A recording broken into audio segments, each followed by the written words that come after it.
Pokémon UNITE is the most aggressively monetized game I have ever played.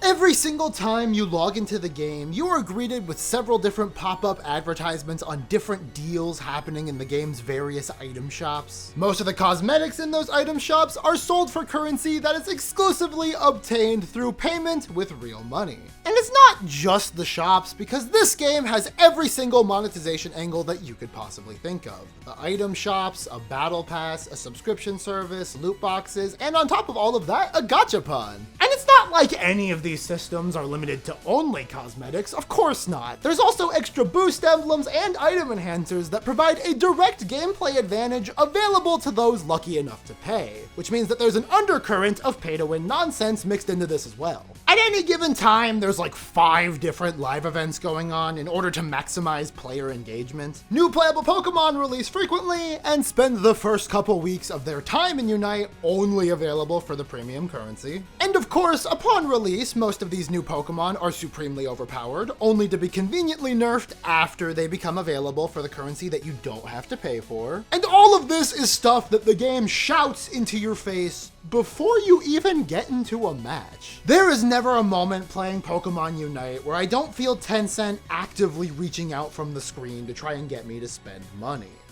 But for some reason, despite all of this, I can't stop playing it. I have played Pokemon UNITE fairly routinely since it released back in 2021, and I wish I could tell you why. UNITE's core gameplay loop of farming smaller Pokemon for points to slam into your enemy's basketball hoop isn't groundbreaking, but it's decent fun for what it is. League of Legends, but Pokemon. It's a gameplay loop that I enjoy enough to be able to ignore the fact that otherwise it is a complete and utter structural mess. Like, there's no scoreboard to keep track of points, just occasional messages that hint at who's winning. And even if there was a scoreboard, you wouldn't be making much use of it because only the last 2 minutes of any given round really matter, with Rayquaza appearing at the end and basically guaranteeing instant victory for whoever manages to take it out. And because of this whole system, most ranked matches end with one of the teams surrendering with a couple minutes left on the clock. This makes it so there isn't a very tangible learning curve as you climb the ranked ladder. After all, I'm pretty far up there, and I wouldn't call myself a particularly skilled player at all. And for the most part, you will find the same people playing the same ways no matter what rank you are, so it's pretty easy to lose yourself in these otherwise decently lengthy matches. And on that, for a strategic team-based MOBA, it is shockingly mindless to play this game for hours on end. And helping that is the fact that it is completely heads or tails whether or not you get a team that even participates in any form of team play. Because the game always has so many events going on, each with their own individual quest lines to complete, it almost incentivizes players to consistently pursue their own selfish goals over helping anyone else in order to obtain whatever fun hat is in the rotation that week. Why would I help my team fight Regieleki when I need to defeat Regice 5 times in order to obtain a 7-day rental for a Pikachu hat? This is a question I have actually asked myself while playing this game. It's actually comical how little good I have to say about this game that I continually find myself logging into. The most consistent source of joy that I find in Pokemon UNITE is looking at all the new costumes and just kind of acknowledging how fun I find them. Like, these are cute. It's not like I'm buying any of them, but I do like looking at them. You feel me? I also like how Pokemon UNITE actively rewards me for not playing it, because if you don't play for like 2 weeks, when you do eventually log back in, they give you a bunch of free stuff. And for a game that famously charges you for everything, they are shockingly generous with this bundle. If you defeat 7 days worth of quests, an activity that will only take you like an hour or 2 of in-game time to complete, you get access to a brand new UNITE license for a brand new playable Pokemon. An item that would take weeks worth of gold grinding otherwise. And with how quickly they release new characters, there's always somebody I'm interested in checking out when I do my bi-monthly circle back to Pokemon UNITE. And I really appreciate this because most live service games are heavily dependent on FOMO when it comes to maintaining a player base. And over here you have Pokemon UNITE, which is actually pretty good about catching you back up when you dip for a while. And especially so when you keep in mind that most people swinging back to a game like this are probably probably only going to do so because their new favorite Pokemon just got added to the roster. And giving the player a pretty easy way to fast track acquiring that guy for completely free is weirdly nice for a game that's doing all this other shit. And this is pretty cool, because for as much shit as I've been giving the game, the roster is the best part of Pokémon UNITE. It's like its only redeemable quality. The hundreds of marketable designs that the Pokémon company pumps out every year doesn't necessarily combine all that well with the limited movement, reused animation, and otherwise flat presentation that the Pokémon series has become known for. And the battle style of a MOBA really allows for the individual uniqueness of every Pokemon to stand out in some pretty interesting ways.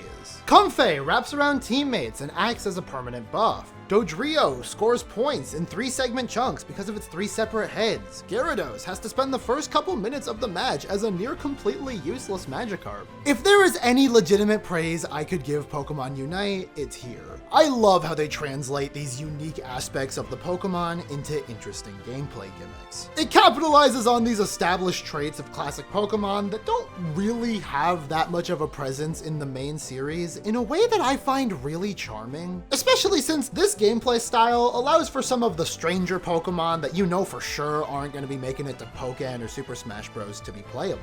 I just like seeing these monsters that I've come to love utilized in a gameplay format that actually complements their designs. Is this a strength born out of the continual weakness of the base series presentation? Well, yes, but a strength's a strength regardless of how we got there. It's a well-established talking point amongst the Pokemon negative that Pokemon fans will play literally anything as long as it boasts the Pokemon branding.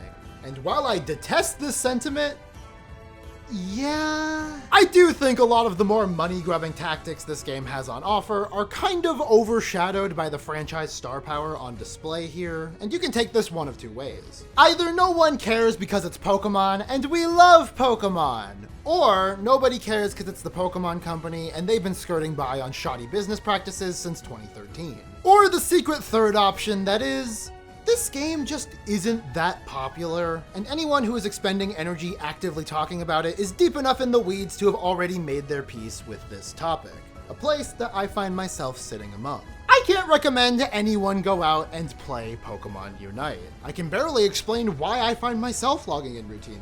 Like, yeah, it's free, but is it actually? The way they force feed you ads in the hopes that you'll eventually buckle and give them your money, in my opinion, is downright despicable. Especially considering how easy it would be for a child to accidentally click yes on one of these many pop-ups. But if you're a consumer like me with an iron will that isn't breaking, I still can't really recommend it. It's as close to objectively bad as a game can get. It takes months to grind enough currency to unlock enough characters to be able to properly play ranked, it's poorly balanced, and all of the menus still run at like 12 FPS 3 years later. The optimal way to play this game is to check in once in a blue moon to do the returning player stuff and get a bunch of free gubs, and then go back to not thinking about it. There's stuff here that I like, stuff here that I think is deserving of praise, but it's consistently buried under all the random crap the game tries to throw at you at every possible second. Pokemon UNITE is a microtransaction-ridden mess, a perfect summarization of everything that is currently wrong with the games industry. But it's a mess that I have come to love, a mess that I can't stop playing. And while I am going back to not thinking about it for a couple months, I will eventually return to Pokemon UNITE. I always eventually return to Pokemon UNITE, because above all else, it's a mess that offers me a free character. And who am I to miss that deal? See ya!